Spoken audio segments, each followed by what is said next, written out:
ngibuyile futhi.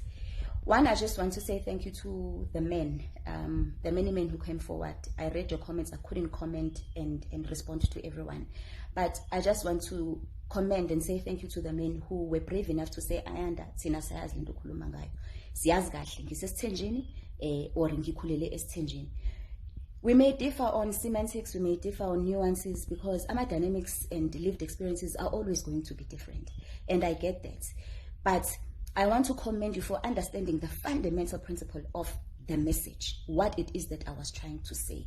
Because inkinga amadoda amaningi athe maye responda kule nto aresponde ngoba defensive, because abantu abaningi bafuna ukulalela imessage noma bafunde into umuntu abe selective in what they are listening to or what they are reading bese funa ukurespond angafuni ukunderstand. People read with the intention of responding and not understanding what it is we are talking about. I can't engage with those comments, but what I wanted to go back to is the fundamental principle of what the message was about.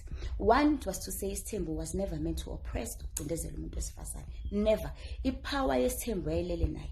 Ipower yokuthi lesi sithembu how it's going to unfold in this house yayilele nomuntu wesifazane. Ubaba wayengafiki afike nentombi yakhe ya 8 years besethi hayi sengifuna ukuthatha isithembu. 2, isithembu sasi benefita umndeni. Leyo ayidingi nokuthi uze silokhu siyikhrekha amakhanda. Ngihamba nobuzo okhokho be. Isithembu wafanele sibenefit umndeni. Kwakungafanele sibenefit umuntu wesilisa kuphela nezinganuko zakhe. Sasingahlangene nje nomuntu wesilisa nezinganuko zakhe. Sasihlangene nomndeni. All right. I just want to say what pains me deeply. Mangifunda ama comments amadoda ikakhulukazi is that your default position, even when we talk about how hateful this is for umuntu wesifazane, how oppressive this must be for umuntu wesifazane, your default position is to defend the culture, not the woman. It is to defend the culture that benefits you and not the woman. For me, ingizwisa ubuhlungu kakhulu leyo nto. Iyangikhombisa futhi ukuthi sisekude at eradicating the inequality that we see playing out in our society when it comes to abantu besifazane nabantu besilisa. Ngobani? Ngoba ikhona lento ukuthi asihloniphekile ngoba ani understand the value ne worth yethu. I-default position yakho ukudefenda into ecindezela omunye umuntu ngoba naku umuntu wesifazane. Let us say ibicindezela wena umuntu wesilisa ubungafila kanjani wena? Would your default be to defend it? So it leaves me to ask a question ukuthi okusho ukuthi ningathanda noma angibuze ningathanda yini mina izingane zeni zamantombazane zenziwa kanje yaya? Imuphi ubaba onengqondo sile ongathanda eyakhe ingane yentombazane yenziwa kanje yaya? All right, angiqhubeke. Endabeni yokubenefita ifamily. Kunabantu kwamanye ama comments engithe mangifunda khona ade bebuza ukuthi so manje makuthi mina ngiyasifuna isithembu yena akasifuni ngenze njani.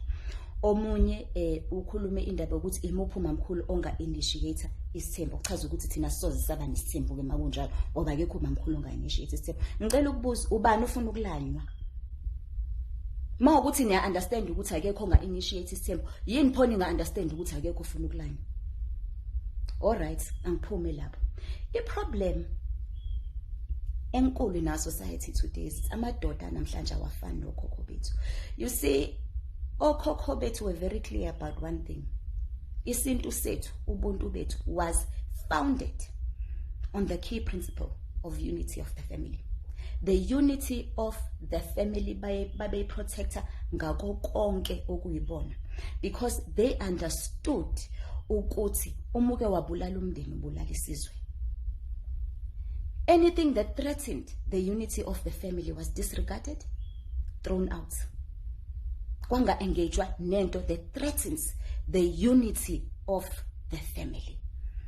This is where amadoda anamhlanje differ, because amadoda anamhlanje are so selfish and self-centered. Yonke into ingane. You make selfish and self-centered decisions about your lives that impact on your wives, that impact on your generation, and not just generation eyodwa.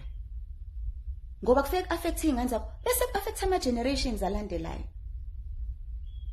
But because men of today are so self-centered and they don't understand this thing, you're being head of the family. Baba nenkinga yokuthi benza ama-decisions. Ibe yodwa decision eyenza ngaye, ngoba ibenefitha yena, ngoba ngiyadinga mina, ngoba mina ngiyafuna, ngoba mina ngiyathanda. Umuntu ahluleke ukucabangela iy'ngane zakhe, ahluleke ukucabangela umkakhe. Kulungileke ngisho bekuthiwa usafuna ukucabangela umkakho ngoba mhlawumbe awuzalwa nasi ligazi lakho, cabangela iy'ngane zakho. Stop making decisions about your life that destroy entire generations. Iyekeni leyo nto, ngiyanicela. Mase ngiyisonga ke sengiqoqa, I just want to say, for the longest time amadoda azi ukuthi yonke into ingabo. Nifundiswe ukuthi everything is about you. Even impilo yomuntu wesifazane belongs to you and it is about you. Well, let me tell you, the tide is changing. This is a different chapter and it's a different era. Women are waking up to the lies that have been fed for centuries, for decades. They are waking up to the lies and they are saying no more. And hayi ngoba kuyibona kodwa the divine feminine ekumvela inqangi ilibonile izwe limoshwa yipatriarchy and toxic masculinity. Izwe lisezandleni zamadoda. Is it better? It's getting worse. Baba balala namadodakazi abo. It's not getting better, it's getting worse. So the divine feminine is waking up to her power. So amadoda kuzomela be strong because abantu besifazane are saying no more. No more. Musani ukusifida iculture engekho eyamanga. Iculture ma ukuthi iyacindezela iyahlukumeza, then scrap it. It's very simple. Because ubani ufanele ahlukumezeke lana, ubani ufanele acindezeleke. Why is it okay? Ma umuntu wesifazane ohlukumezekayo